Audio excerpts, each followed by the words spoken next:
Баршаңызға қайырлы күн достар, сіздермен Азиза. Бүгін осындай үй жағдайында жасалатын кепсе тауық қанаттарын жасайтын боламыз. Ол үшін бізге тауық қанаттары қажет болады. Оны осылай жақсылап жуып аламыз да, керек емес жерін алып тастап, осылай ортасынан бір бөліп алатын боламыз. Және де барлығын солай жасап шығатын боламыз. Енді оны маринаттайтын боламыз. Ол үшін маринаттау үшін тұз, қара бұрыш, қызыл бұрыш, паприка, сұйық май және де суымызды құямыз да жақсылап араластырып алатын боламыз. Араластырып аламыз да оны кемінде 2 немесе 3 сағатқа немесе 1 күнге де қойып қоюларыңызға болады.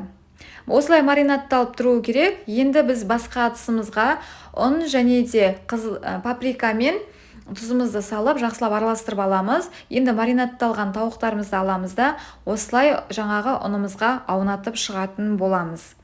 Енді келесі басқа ыдысқа бір жұмыртқа және де тұзымызды салып, жақсылап араластырып алатын боламыз. Және де оған суымызды қосамыз, сұйық болғаны жақсы. Енді осыны тағы да жақсылап араластырып аламыз да, ұнымызды бөліп салып, тағы да осылай жақсылап араластырып алатын боламыз. Тағы да ұнымызды саламыз, тағы да жақсылап араластырып алатын боламыз. Енді келесі бөлек ыдысқа тек ұнның өзін ғана саламыз.